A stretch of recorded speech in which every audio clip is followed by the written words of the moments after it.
नमस्कार दोस्तों, मैं नरेश कुमार एडवोकेट आपका स्वागत करता हूं आपके अपने YouTube channel Naresh Kumar advocate में। दोस्तों, आज इस वीडियो में हम जानेंगे कुछ ऐसे महत्वपूर्ण टॉपिक पर हम डिस्कस करेंगे कि अगर पति और पत्नी के रहते हुए यानी कि उनके जीवित रहते हुए अगर कोई भी पति या पत्नी दूसरी शादी कर लेते हैं तो फिर दूसरी पत्नी को क्या अधिकार प्राप्त होते हैं कानून के द्वारा, और अगर यदि दूसरी पत्नी से बच्चे जो पैदा हो जाते हैं उनको क्या क्या अधिकार दिए गए हैं कानून के अंदर। तो दोस्तों, जब भी पति या पत्नी एक दूसरे के जीवित रहते हुए अगर वो दूसरी शादी करते हैं तो ये क्रिमिनल ऑफेंस में आता है। बीएनएस का सेक्शन 82 या फिर आईपीसी का सेक्शन 494 बाइगेमी ये डिनोट करता है कि अगर पति पत्नी एक दूसरे के जिंदा रहते हुए दूसरी शादी करते हैं तो ये क्रिमिनल ऑफेंस माना जाता है और क्रिमिनल ऑफेंस के तहत इसमें प्रावधान दिए गए हैं।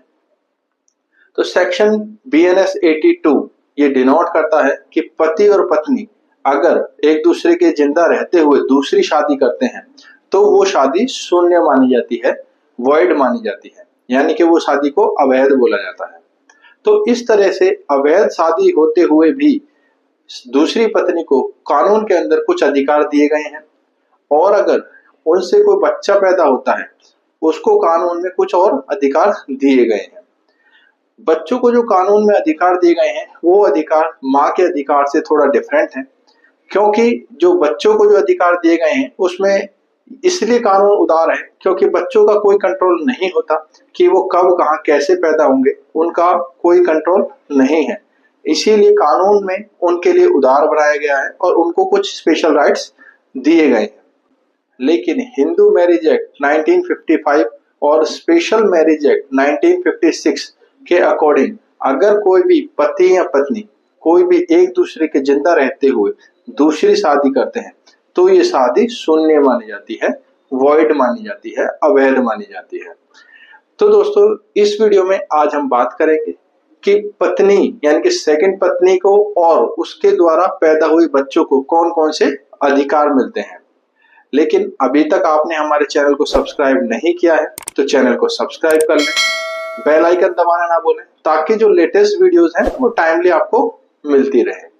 और इस वीडियो को लास्ट तक जरूर देखिए ताकि आपके माइंड में जो भी क्वेश्चन चल रहे हैं इस टॉपिक से रिलेटेड उस सभी क्वेश्चंस का आंसर इस वीडियो में आपको मिल जाएगा। तो इस वीडियो को लास्ट तक जरूर देखें। तो दोस्तों, अब हम बात करते हैं कि अगर पति या पत्नी दोनों में से जिंदा रहते हुए अगर दूसरी शादी कर लेते हैं तो फिर दूसरी पत्नी को कानून में कौन कौन से अधिकार दिए गए हैं। पहला अधिकार है कि जो सेकंड पत्नी है वो अपने पति से भरण पोषण क्लेम कर सकती है, यानी कि वो सीआरपीसी के सेक्शन 125 के तहत दावा डाल सकती है न्यायालय में और अपने पति से भरण पोषण की डिमांड कर सकती है। दूसरा जो अधिकार है, सेकंड पत्नी को पति की प्रॉपर्टी में कोई भी अधिकार प्राप्त नहीं होता है, चाहे वो प्रॉपर्टी विरासत में मिली हो या फिर स्वयं अर्जित प्रॉपर्टी हो पति के द्वारा, उसमें सेकंड वाइफ को कोई भी अधिकार प्राप्त नहीं होता है। थर्ड पॉइंट है कि सेकंड जो पत्नी है अगर पति एक्सपायर हो गया, एक्सपायर होने की कंडीशन में जिस तरीके से फर्स्ट पत्नी को अधिकार होता है कि वो अपने पति की प्रॉपर्टी को क्लेम कर सकती है, लेकिन ये अधिकार सेकंड वाइफ को नहीं मिलता है, यानी कि वो अपने पति की प्रॉपर्टी पर क्लेम नहीं कर सकती है। अगर उसका पति एक्सपायर हो गया है तब भी उसका किसी भी तरीके से प्रॉपर्टी पर कोई अधिकार नहीं होता है। फोर्थ पॉइंट है, अगर पति एक्सपायर हो गया है और वो अपनी किसी भी प्रॉपर्टी में नॉमिनी बनाकर गया है सेकंड वाइफ को, तब भी उसका प्रॉपर्टी पर कोई अधिकार नहीं होता जब तक पति के कोई भी वारिस उस पर क्लेम ना कर दे।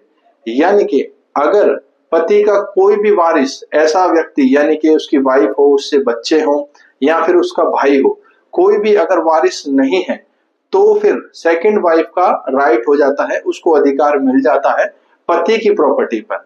लेकिन अगर कोई भी वारिस जिंदा है तब तक सेकंड वाइफ का कोई भी अधिकार नहीं होता है पति की प्रॉपर्टी पर। तो ये सारे अधिकार जो थे वो पत्नी को दिए गए थे। अब हम बात करेंगे कि अगर सेकंड वाइफ से कोई बच्चा पैदा होता है तो उसको कौन कौन से कानून में अधिकार दिए गए हैं। तो पहला अधिकार जो बच्चे को मिलता है वो मिलता है भरण पोषण का अधिकार।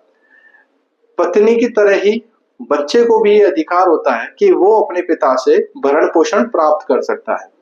यानी कि जो बच्चा है वो सीआरपीसी के सेक्शन 125 के तहत दावा क्लेम कर सकता है, कोर्ट में केस डाल सकता है और अपने पिता से वो भरण पोषण को क्लेम कर सकता है।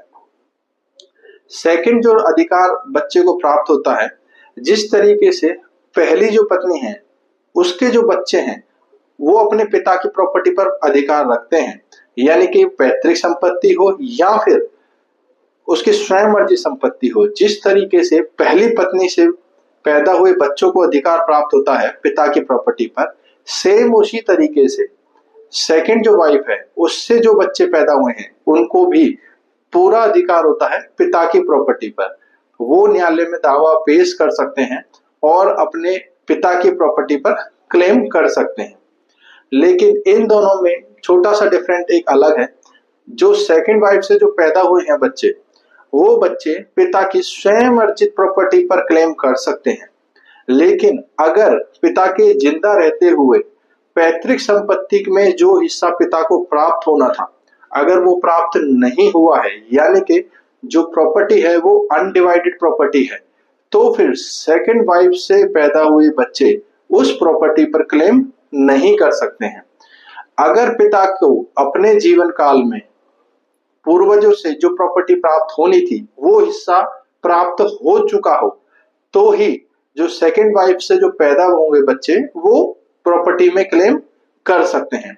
तो ये एक डिफरेंस था जो फर्स्ट पत्नी से जो पैदा हुए बच्चे हैं या फिर जो सेकंड पत्नी से जो पैदा हुए बच्चे हैं, उन दोनों में जो डिफरेंसेस था।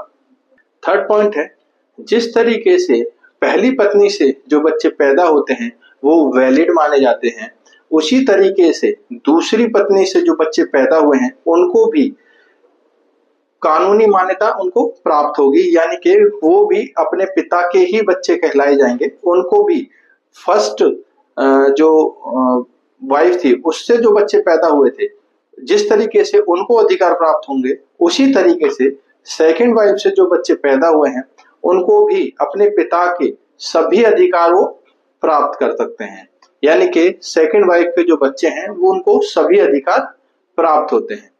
तो ये सभी अधिकार थे जो मदर को दिए गए थे, यानी कि सेकंड वाइफ को दिए गए थे और उनके द्वारा पैदा हुए बच्चों को दिए गए थे।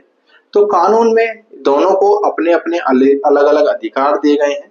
तो कानून के अंदर ये अधिकार दिए गए हैं, माँ को भी अधिकार दिए गए हैं और सेकंड वाइफ से पैदा हुए बच्चों को भी अधिकार दिए गए हैं। तो आशा करता हूं आपको वीडियो अच्छी लगी होगी और आपके माइंड में जो भी डाउट थे इस चीज से रिलेटेड वो सभी क्लियर हो चुके होंगे। लेकिन अभी तक भी कोई डाउट ऐसा है आपके पास तो आप मेरे को कमेंट कर सकते हैं या फिर डायरेक्ट मैसेज कर सकते हैं, डीएम कर सकते हैं। और अभी तक आपने हमारे चैनल को सब्सक्राइब नहीं किया है तो चैनल को सब्सक्राइब कर लीजिए, बेल आइकन दबा दीजिए ताकि जो भी लेटेस्ट इंफॉर्मेशन है, लेटेस्ट वीडियोस हैं वो टाइमली आपको मिलती रहें। तो मिलते हैं अगली वीडियो में कुछ नई टॉपिक के साथ, कुछ नई नॉलेज के साथ। Thank you very much.